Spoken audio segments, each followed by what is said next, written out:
So hello and welcome, I'm Frederick Dunn and this is The Way to Be. Today I have a 10-minute video for you and I'm showing you a swarm that I of course collected in a bucket. If you don't know what a swarm is, that is a bunch of honeybees that are moving out of their original hive in search of a new one. This particular swarm gathered on a local tree branch. I shook them into this bucket and then I'm going to watch them walk right in to this Langstroth beehive. But that's not exactly what happens. There is some manipulation that has to happen here. Normally they swarm out with a queen, just one, but on occasion there may be other queens that join this main swarm. And what would those be? Sometimes they're virgins, sometimes it's just multiple swarms combined together on the same tree branch. However it happens, that's what happened with this one, and I'm going to explain how I know. First of all, I have a lot of time to spend here watching these bees. There are drones here too. You can see them with their big eyes and their oversized bodies and their oversized wings, because those are the males. And they're going to move into this box, and they seem to be.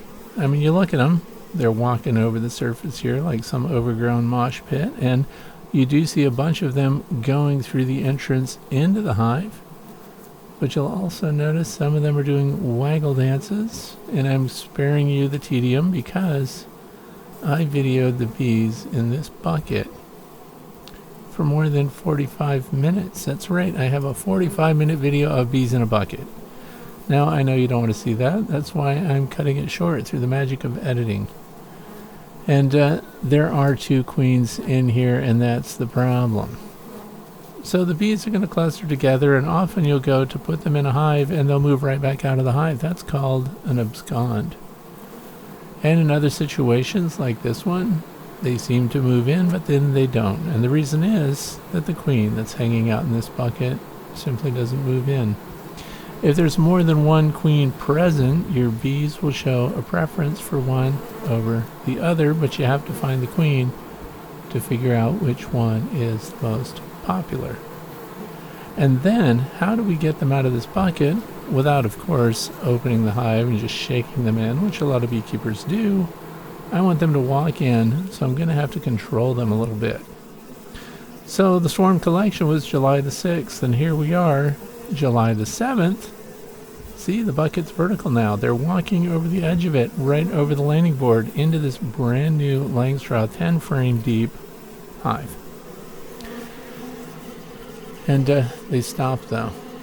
See, I have conflicting information. This is the problem with multiple influencers. They're all leading the bees in different directions. They move to the right, they move to the left, some go in, and then they change their minds apparently, and they come right back out, and that's because they're following pheromones. I caught the queen, and I caught her with the queen clip, but I didn't want to use that. I had to transfer her into the roller, so I put her in this insect net so she couldn't get away on the kitchen table, of course, and I put her in this little roller with two attendants so they can feed her, and I'm going to use her pheromone in the tray underneath the bottom board. And look at that.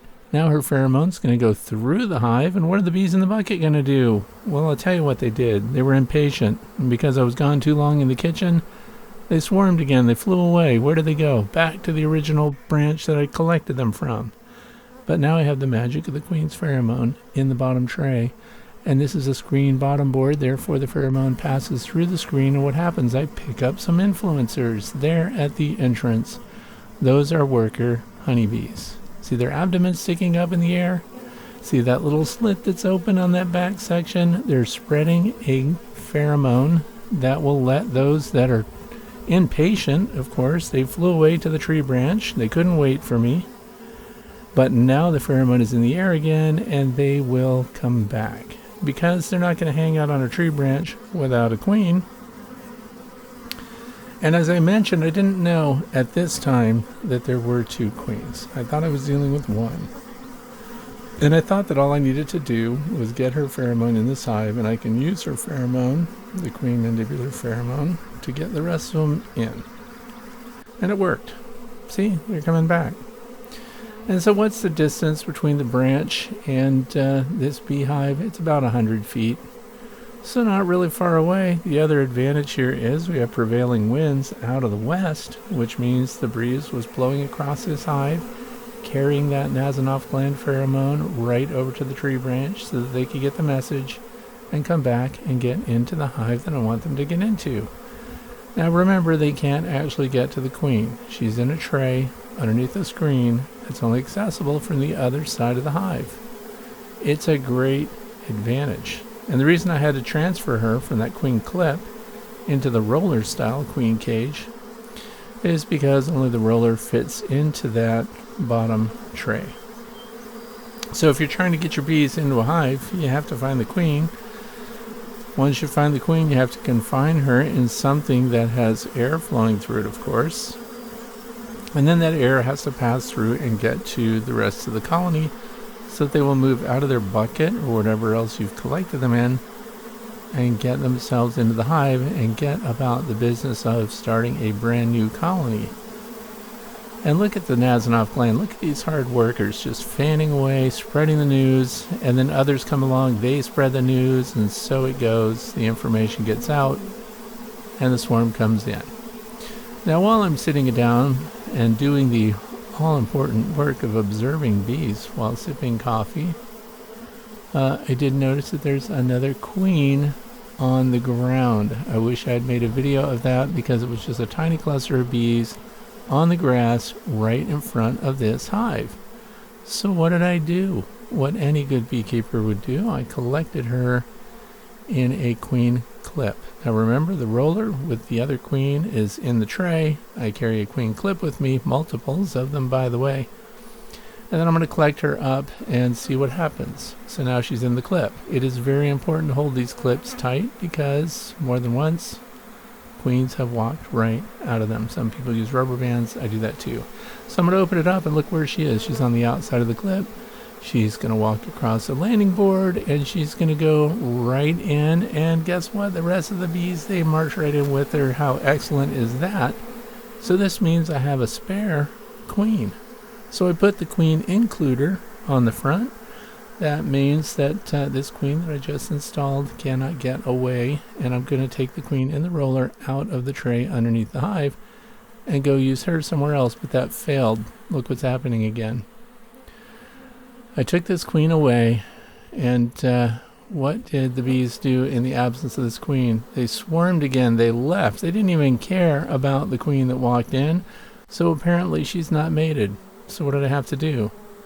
I had to return the original queen into the hive. So how would I do that now that I've got the queen includer on the landing board? Well, the insulated inner cover on this has a little black cap in the middle of it. And I'm going to open that up and, of course, deliver the queen inside the hive. And that brought all these bees back. This is the empty queen holder now, and I had put them through this black cap. I didn't want to use the video camera while I'm trying to do that because I've lost queens in the past. But anyway, look who else can't get in through the queen includer. These drones, these are male honeybees. They're just there to gather resources, to freeload off of everybody, so it's okay that they can't go in. If there were some inside, they also couldn't go out. What I want to explain too is this shows us if the other queen gets killed, then she'll show up inside that queen includer. And that's what happened. They killed her. They chewed off her feet, they chewed off her wings, and she was dead. So one queen was mated, the other apparently was not, and did not have favor with the bees. So here we are today, July the 10th. And what's going on? It's a beautiful day. Milkweed is providing a lot of nectar here for the bees. That one is a pollinator expert for milkweed. She's got pollen packs on her feet. And look at the landing board. This is critical. First of all, the queen includer is removed because if she were an unmated queen, she still has to complete those mating flights. But she is mated. Not only that, there's eggs and larvae already in there because they're bringing in pollen. Look at that. And it's tan pollen, light brown, tan. That means it's coming from clover in my neck of the woods. So I hope you found this interesting. If you collect the queen, you control the colony, you can get them into the hive you want. I appreciate you watching, and if you really like this and want to see more, please subscribe. I'm Frederick Dunn, and this has been The Way to Bee.